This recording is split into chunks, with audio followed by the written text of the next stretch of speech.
Hey, PlatformCon 24. It's good to be here. I'm Max Griffiths, and I'm going to be digging into how I've recently been helping customers with measuring waste and more broadly, how to improve engineering effectiveness.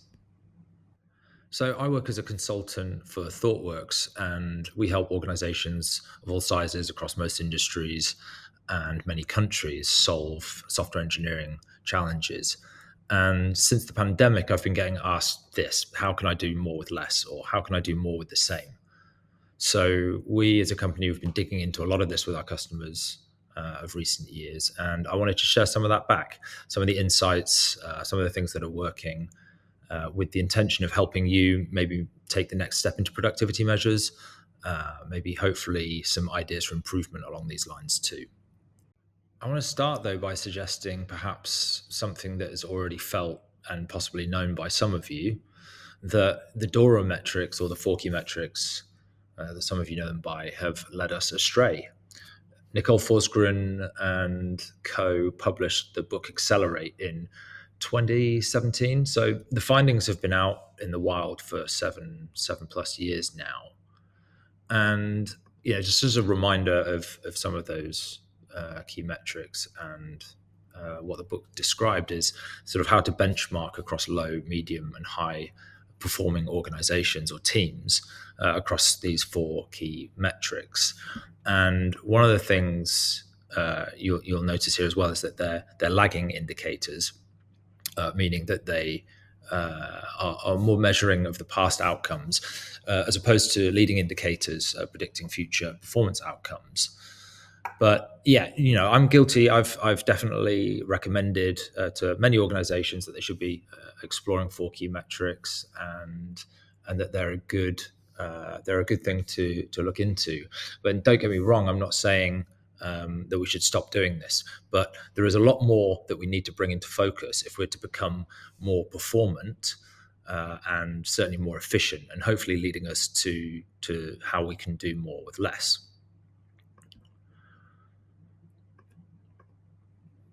DORA metrics, I don't think, were ever intended to measure the productivity of teams. In fact, Nicole has said this kind of on the record, certainly never intended to measure the productivity of individuals.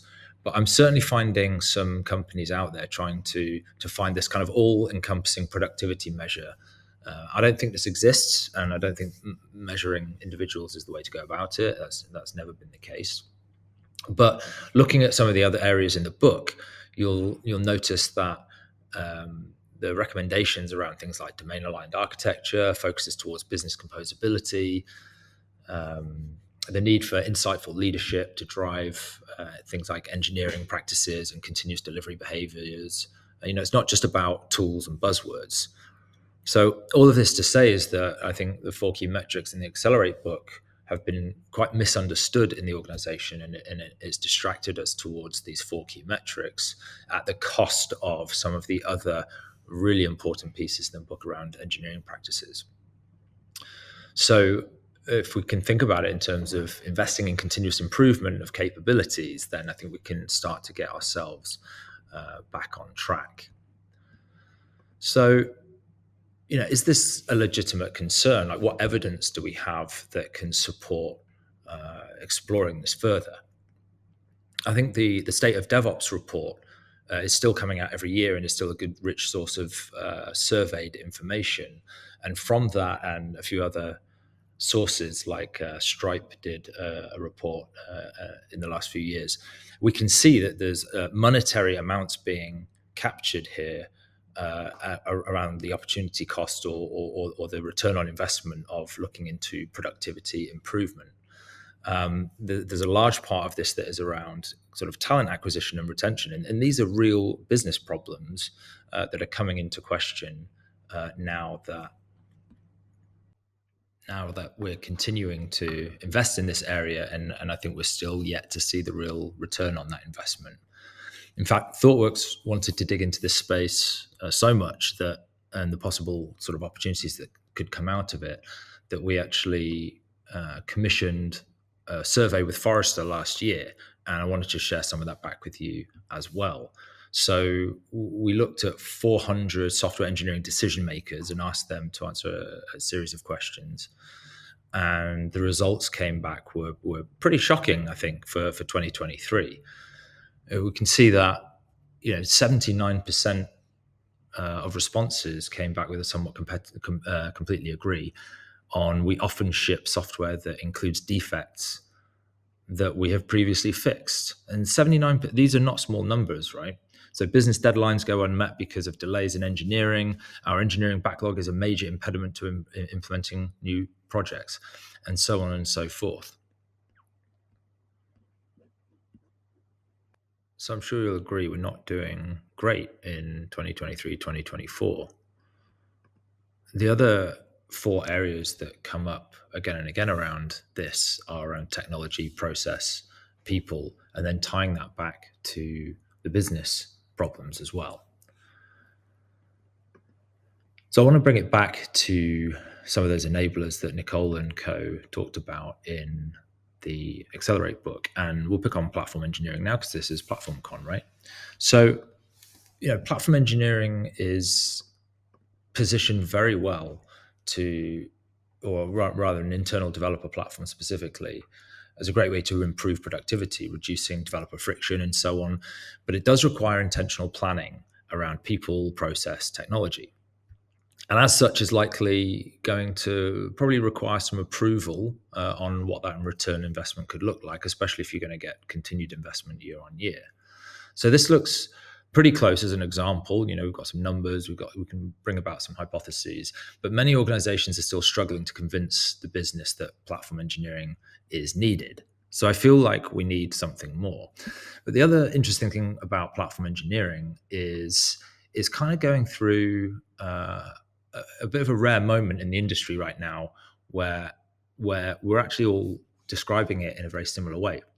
So here we've got four fairly reputable sources for definitions and such, and pretty much covering much of the same content, especially when it comes to people, process, tech, and business value. You can see here just sort of highlighted some of the commonalities there and some of the points that they're hitting. But what I've found is that most of the organizations that I work with, they spend a lot of time in looking at tech. And it's easy, right? There's new technology coming out all of the time, and not so much time looking at the people and the process and actually trying to tie back all of this change into proposed business value improvements. And it's hard, don't get me wrong, particularly in larger organizations where information flow and various other aspects are slower and the cost of change is typically higher.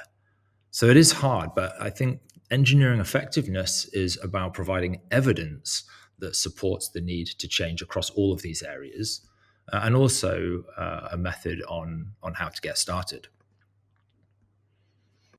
So at ThoughtWorks, we've developed an engineering effectiveness approach that not only uses lagging and leading indicators, but also lightweight quantitative and qualitative research to build this sort of holistic data set that we can then use in a hypothesis-driven development cycle that we hope is sort of an iterative process to build value in the organization.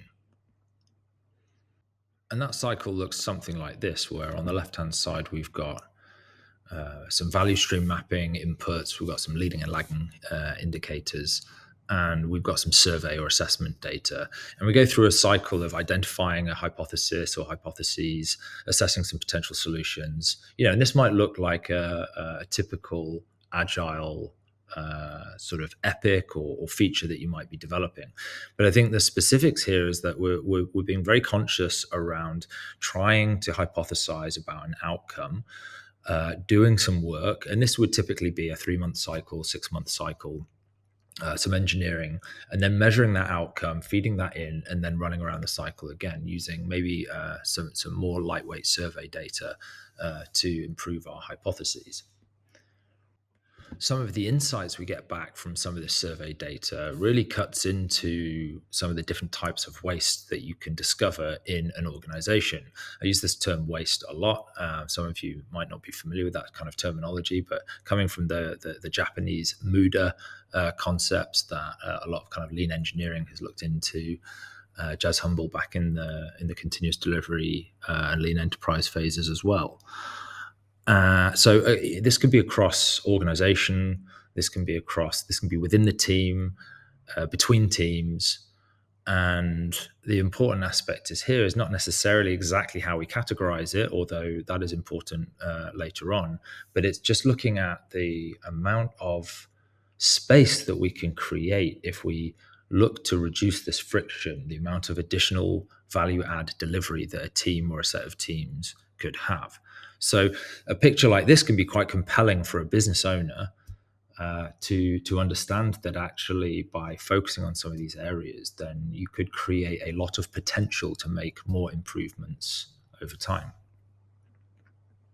Now, don't get me wrong, freeing up developer time doesn't immediately equal productivity. You have to make sure that you've got a rich backlog fortified with lots of good product work for people to work on. And that's another problem, that you need to continue to fill the pipe if you become more efficient. But perhaps that's a talk for another day.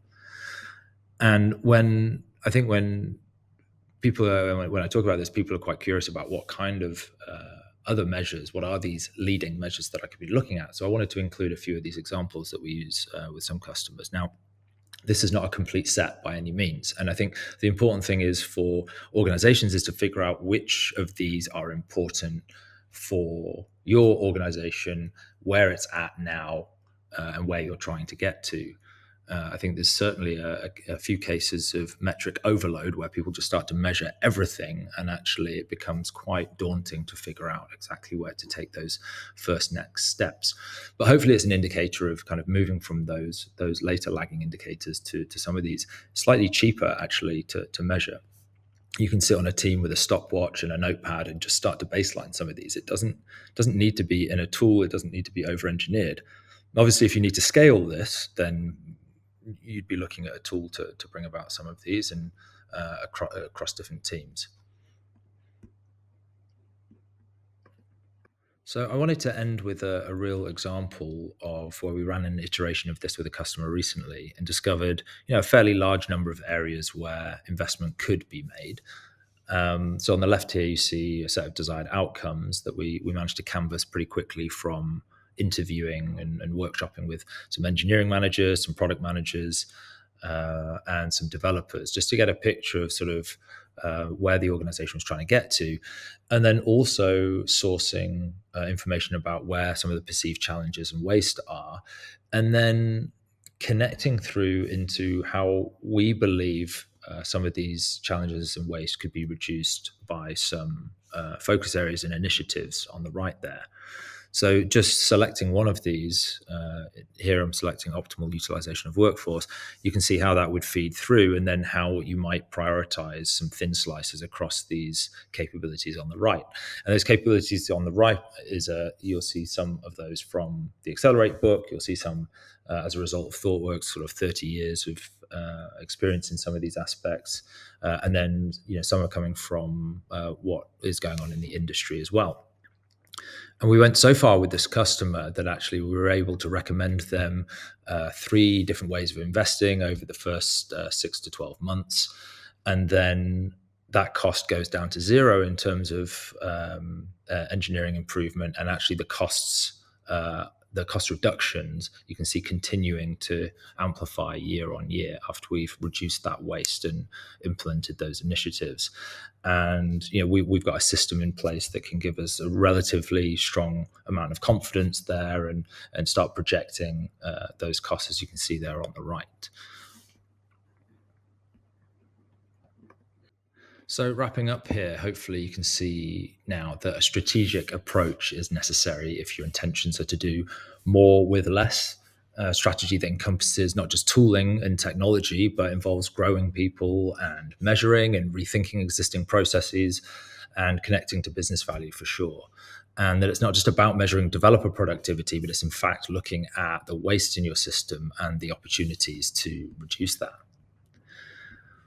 So thanks very much for listening. And as mentioned, the Forrester report is available for free download. And of course, if this subject matter resonates with you and you're struggling to align metrics and platform strategy with your goals and business value, please come and talk to me or one of my colleagues at ThoughtWorks. Thanks very much.